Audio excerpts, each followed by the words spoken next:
नमस्कार दोस्तों, आज हम बात करने वाले हैं एरोप्लेन से जुड़ी 6 टाइम ट्रेवल की घटनाओं के बारे में। दोस्तों, हमारे दुनिया में हर साल बहुत से विमान क्रैश होते रहते हैं, लेकिन आज हम उन विमानों के बारे में चर्चा करेंगे जो उड़ते समय किसी दूसरी समय रेखा में चले गए, यानी जो वर्तमान समय को छोड़कर 35 से 40 साल आगे या पीछे पलक झपकते ही पहुंच गए। हम अक्सर टाइम ट्रेवल को एक मिथक मानते हैं, लेकिन आज हम कुछ ऐसी घटनाओं पर चर्चा करेंगे जो टाइम ट्रेवल को सच मानने के लिए मजबूर करती हैं। इनमें से कुछ: संटियागो फ्लाइट 513 1970 में यह विमान उड़ान भरने के बाद गायब हो गया और 35 साल बाद अचानक वापस आया। दूसरा है पैन एम फ्लाइट 914 1955 में न्यूयॉर्क से उड़ान भरने वाला यह विमान 37 साल बाद अचानक वेनेजुएला में लैंड हुआ। और तीसरा वलेंटिज फ्लाइट 1978 में इस विमान ने अजीब रोशनी और यूएफओ देखने की रिपोर्ट की और फिर गायब हो गया। दोस्तों, ये तो सिर्फ 6 में से 3 घटनाओं का छोटा सा विवरण था। हमारे पास पूरी 6 घटनाओं की रोंगटे खड़े कर देने वाली सच्ची कहानियां हैं, जिन्हें सुनकर आपके रोंगटे खड़े हो जाएंगे। तो दोस्तों, वीडियो को शुरू करने से पहले चैनल को सब्सक्राइब जरूर करें। यह आपके लिए फ्री है और इससे हमें बहुत मदद मिलती है। तो चलिए बिना देर किए वीडियो को करते हैं start. Number 1, MH370 flight, Malaysia. 8 मार्च 2014, वह दिन जब मलेशिया एयरलाइंस की फ्लाइट MH370 ने कुआलालंपुर से बीजिंग के लिए उड़ान भरी थी। विमान में 2 पायलट, 10 क्रू मेंबर और 227 यात्री सवार थे। सब कुछ सामान्य था, लेकिन उड़ान के कुछ समय बाद ही अचानक विमान का रडार से संपर्क टूट गया। आखिरी बार विमान का रडार सिग्नल 1:21 AM पर आया और उसके बाद यह गायब हो गया। जब कोई सुराग नहीं मिला तो एक खौफनाक सवाल उठने लगा: क्या विमान दुर्घटनाग्रस्त हो गया या इसके गायब होने के पीछे कोई और रहस्यमय कारण था? क्या सचमुच विमान ने कुछ ऐसा किया जिसे हम समझ नहीं पा रहे थे? जब फ्लाइट MH370 का रडार सिग्नल गायब हुआ तो जांचकर्ताओं ने देखा कि विमान ने अपनी तय की हुई दिशा को छोड़ दिया और एक पूरी तरह से अज्ञात रास्ते पर उड़ता चला गया। ऐसा क्यों हुआ? विमान ने अपनी ऊंचाई और गति में बदलाव किया जो सामान्य नहीं था। क्या यह विमान किसी विशेष स्थिति में था जिससे उसने रास्ता बदल लिया था? क्या यह उस समय के लिए एक असामान्य घटना थी या फिर विमान किसी और दुनिया में दाखिल हो गया था? यह सवाल आज भी अनुत्तरित हैं, लेकिन यह जरूर दर्शाता है कि कुछ तो ऐसा था जो हमें समझ नहीं आया। फ्लाइट के गायब होने के बाद एक थ्योरी सामने आई जो यह कहती है कि शायद विमान किसी समय यात्रा के रास्ते में चला गया था। क्या फ्लाइट MH370 ने कोई ऐसा रास्ता अपनाया था जिसे समझ पाना हमारे लिए मुमकिन नहीं था? कुछ लोग कहते हैं कि विमान किसी अंतरायामी क्षेत्र में चला गया जहां समय और स्थान की धारणा ही बदल गई थी। इसका मतलब यह हो सकता है कि विमान ने किसी और समय, जैसे भविष्य या अतीत में कदम रखा हो। हालांकि इस सिद्धांत का कोई पक्का प्रमाण नहीं मिला, लेकिन यह विचार ने सभी को चौंका दिया और दिमाग में सवाल छोड़ दिया: क्या फ्लाइट MH370 ने सच में समय यात्रा की थी? आखिरकार फ्लाइट MH370 का कोई सुराग नहीं मिला और आज भी यह घटना एक रहस्य बनी हुई है। जांच के बाद कुछ मलबे के टुकड़े जरूर मिले, लेकिन विमान का बाकी हिस्सा गायब ही रहा। क्या फ्लाइट सचमुच किसी ऐसे आयाम में खो गई जो हमारी समझ से बाहर था, या फिर क्या यह कोई ऐसी तकनीकी खामी थी जिसे हम अब तक नहीं समझ पाए? फ्लाइट MH370 की गुमशुदगी एक ऐसा सवाल छोड़ गई है जो अब भी अनुत्तरित है। Number 2, Earhart flight disappearance, USA। 1937 का वह साल जब अमेलिया एयरहार्ट, जो अपनी साहसिक उड़ानों के लिए पूरी दुनिया में जानी जाती थीं, एक ऐसा मिशन शुरू करने जा रही थीं जिसे इतिहास में दर्ज होना था। वह अपने सह पायलट फ्रेड न्यूनन के साथ दुनिया का चक्कर लगाने के लिए निकली थीं। यह सफर मॉडर्न एविएशन के लिए मील का पत्थर साबित होने वाला था। लेकिन 2 जुलाई 1937 को जब उनकी फ्लाइट प्रशांत महासागर के ऊपर उड़ रही थी, उनका रेडियो संपर्क टूट गया। आखिरी बार उनकी लोकेशन हवाई द्वीप के पास बताई गई और उसके बाद उनका विमान गायब हो गया। न कोई मलबा, न कोई संकेत। ऐसा लगा मानो वह हवा में ही गायब हो गई। जांचकर्ताओं ने उनकी आखिरी लोकेशन के बारे में गहराई से अध्ययन किया। रेडियो ट्रांसमिशन से यह पता चला कि उनकी फ्लाइट गलत दिशा में जा रही थी। लेकिन सवाल यह है कि इतने अनुभवी पायलट कैसे अपनी दिशा से भटक सकते थे? कुछ शोधकर्ताओं का मानना है कि उनकी फ्लाइट ने एक इलेक्ट्रोमैग्नेटिक डिस्टर्बेंस, चुंबकीय गड़बड़ी का सामना किया, जिसने उनके नेविगेशन उपकरणों को खराब कर दिया। लेकिन इस घटना के बाद उनके विमान का अचानक गायब हो जाना यह संकेत देता है कि शायद यह घटना सामान्य नहीं थी। कुछ शोधकर्ताओं और षड्यंत्र सिद्धांतकारों का मानना है कि अमेलिया का विमान किसी टाइम वॉर्म होल में प्रवेश कर गया था। हवाई द्वीप के आसपास प्रशांत महासागर में ऐसी कई घटनाओं की खबरें आई हैं जिन्हें समय और स्थान की सीमाओं से परे माना जाता है। क्या अमेलिया का विमान एक अलग समय आयाम में चला गया? कुछ चश्मदीदों के दावों के अनुसार उन्हें 1940 के दशक में अमेलिया जैसी दिखने वाली एक महिला को एक अलग द्वीप पर देखा गया था। क्या यह समय यात्रा का प्रमाण हो सकता है या महज एक भ्रम? अमेलिया एयरहार्ट का गायब होना आज भी एक ऐसी गुत्थी है जिसे सुलझाया नहीं जा सका है। उनका विमान, उनका शरीर, कुछ भी नहीं मिला। समय यात्रा की संभावना को खारिज करना मुश्किल है क्योंकि इस क्षेत्र में चुंबकीय गड़बड़ी और अजीब घटनाओं के प्रमाण पहले भी मिल चुके हैं। क्या अमेलिया और उनका विमान सचमुच समय की सीमाओं को पार कर चुके थे या फिर यह घटना किसी ऐसी ताकत का हिस्सा थी जिसे हम अब तक नहीं समझ पाए? नंबर 3, सैंटियागो 513 फ्लाइट, ब्राजील, 4 सितंबर 1954। सैंटियागो एयरलाइंस की फ्लाइट 513 ने पश्चिम जर्मनी के अकिना एयरपोर्ट से ब्राजील के पोर्टो एलेग्रे के लिए उड़ान भरी।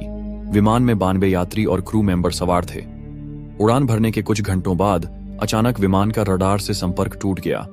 पहले इसे तकनीकी खराबी माना गया, लेकिन जब कई दिनों तक कोई सुराग नहीं मिला तो चिंताएं बढ़ गईं। अगले 2 सालों तक विमान की तलाश की गई। समुद्र, जंगल और आसमान में सर्च ऑपरेशन चलाया गया, लेकिन कोई संकेत नहीं मिला। 513 फ्लाइट को लापता घोषित कर दिया गया। परिवारों ने शोक मनाया, लेकिन सवाल बना रहा, यह विमान और इसके यात्री आखिर गए कहां?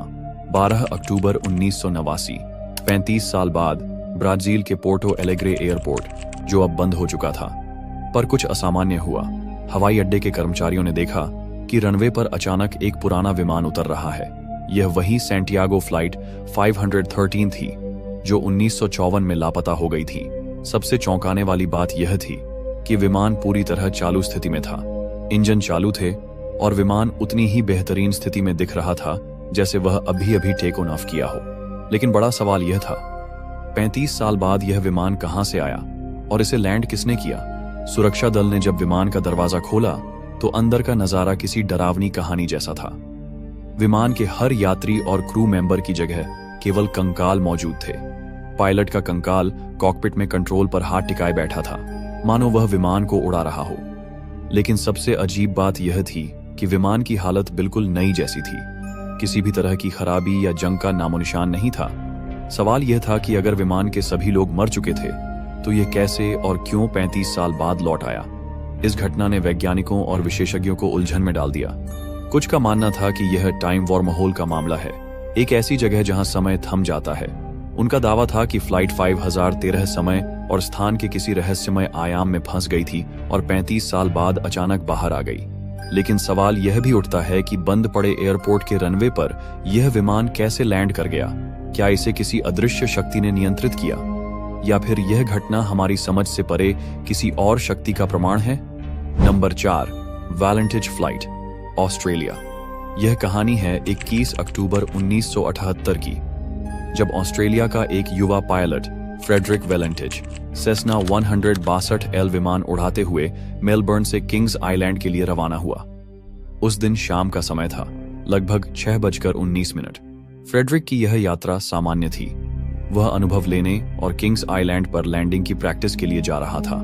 सब कुछ ठीक चल रहा था, लेकिन उड़ान भरने के लगभग आधे घंटे बाद उसने मेलबर्न एयर ट्रैफिक कंट्रोल से संपर्क किया।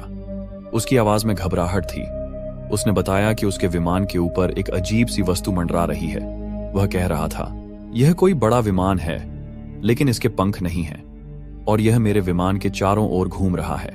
जैसे जैसे समय बीता, फ्रेडरिक की आवाज और ज्यादा डरावनी होती गई। उसने कहा कि उसका विमान ठीक से काम नहीं कर रहा और अंत में उसने कहा, यह कोई विमान नहीं है। इसके बाद सब कुछ खामोश हो गया। फ्रेडरिक वेलेंटिज और उसका विमान उस शाम आसमान से गायब हो गए। मेलबर्न एयर ट्रैफिक कंट्रोल ने तुरंत सर्च ऑपरेशन शुरू किया। अगले 2 दिन तक एयरफोर्स और नौसेना ने समुद्र और आसमान में सर्च किया, लेकिन न तो विमान का कोई मलबा मिला और न ही फ्रेडरिक का कोई सुराग। यह घटना किसी साधारण दुर्घटना की तरह नहीं थी। उस समय के कुछ चश्मदीदों ने दावा किया कि उन्होंने एक तेज रोशनी आसमान में देखी थी जो अजीब तरीके से गायब हो गई। लेकिन उस रोशनी का फ्रेडरिक की फ्लाइट से क्या संबंध था, यह कोई नहीं जानता। फ्रेडरिक की आखिरी बातचीत ने वैज्ञानिकों और विशेषज्ञों को सोचने पर मजबूर कर दिया। वह जो अजीब वस्तु देख रहा था, क्या वह किसी और ग्रह की टेक्नोलॉजी थी? कुछ विशेषज्ञों का मानना है कि फ्रेडरिक का विमान टाइम वर्महोल में फंस गया था, एक ऐसी जगह जहां समय और स्थान की सीमाएं टूट जाती हैं। एक थ्योरी यह भी कहती है कि यह घटना एलियंस के संपर्क में आने का मामला था। फ्रेडरिक जिस तरह की चीजों का वर्णन कर रहा था वह किसी साधारण विमान की तरह नहीं लग रही थी। उसकी घबराई हुई आवाज और आखिरी शब्द, "यह कोई विमान नहीं है," ने इस घटना को और भी रहस्यमयी बना दिया। आज तक फ्रेडरिक वेलेंटिच और उसके विमान का कोई सुराग नहीं मिला, न तो समुद्र में कोई मलबा और न ही आसमान से कोई संकेत। ये घटना एक ऐसा रहस्य बन गई जिसने विज्ञान और पारलौकिक घटनाओं के विशेषज्ञों को चुनौती दी। क्या फ्रेडरिक का सामना किसी एलियन जहाज से हुआ? क्या वह समय यात्रा करके किसी और आयाम में चला गया, या फिर वह किसी ऐसी जगह फंस गया जहां से लौटना संभव नहीं था? Number 5, Pan Am 914 flight, USA. यह कहानी है 2 जुलाई 1955 की। पैन एम एयरलाइंस की फ्लाइट 914 ने न्यूयॉर्क से मियामी के लिए उड़ान भरी। विमान में 60 यात्री और 6 क्रू मेंबर सवार थे। मौसम साफ था और उड़ान सामान्य रूप से शुरू हुई। सब कुछ ठीक लग रहा था, लेकिन अचानक विमान का रडार से संपर्क टूट गया। किसी को कुछ समझ नहीं आया। एयर ट्रैफिक कंट्रोल ने तुरंत सर्च ऑपरेशन शुरू किया, लेकिन ना तो विमान का कोई मलबा मिला और ना ही कोई संकेत। आखिरकार इसे दुर्घटनाग्रस्त मान लिया गया और सभी यात्रियों को मृत घोषित कर दिया गया। लेकिन सच्चाई इससे कहीं ज्यादा चौंकाने वाली थी। 37 साल बाद 9 सितंबर 1992 को वेनेजुएला के कराकस एयरपोर्ट पर एक अजीब घटना घटी। एयर ट्रैफिक कंट्रोल ने देखा कि अचानक एक पुराना विमान रनवे पर उतर रहा है। यह विमान किसी आधुनिक विमान जैसा नहीं था। यह 1950 के दशक का लग रहा था। जब कंट्रोल रूम ने पायलट से संपर्क किया तो उसने कहा, "हम पैन एम फ्लाइट 914 हैं और हम न्यूयॉर्क से मियामी जा रहे हैं।" इस जवाब ने सबको हैरान कर दिया, क्योंकि यह वही फ्लाइट थी जो 1955 में लापता हो गई थी। लेकिन सवाल यह था कि यह विमान इतने साल बाद कहां से आ रहा था और 37 साल तक यह गया कहां था। जब सुरक्षा अधिकारी विमान के पास पहुंचे तो उन्होंने देखा कि अंदर के यात्री और क्रू मेंबर वैसे ही थे जैसे 1955 में थे। सबके कपड़े पुराने जमाने के थे और वे पूरी तरह स्वस्थ दिख रहे थे। यात्रियों को लगा कि उन्होंने बस कुछ घंटे की यात्रा की है, जबकि असल में 37 साल बीत चुके थे।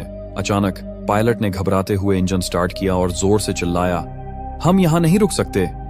और इससे पहले कि कोई कुछ कर पाता, विमान ने तेजी से टेक ऑफ किया और आसमान में गायब हो गया। कुछ ही सेकंड में वह विमान दोबारा रडार से गायब हो गया। यह पूरी घटना वहां मौजूद हर व्यक्ति के लिए अविश्वसनीय थी। इस घटना के कुछ महीनों बाद एक ट्रक ड्राइवर ने दावा किया कि उसने एक अजीब विमान को उतरते हुए देखा था। वह ये कहते हुए आश्चर्यचकित था कि विमान के यात्री और चालक दल बेहद पुराने कपड़े पहने हुए थे और उनमें से कोई भी आधुनिक तकनीक को पहचान नहीं पा रहा था। इस कहानी ने वैज्ञानिकों और पारलौकिक विशेषज्ञों को झकझोर दिया।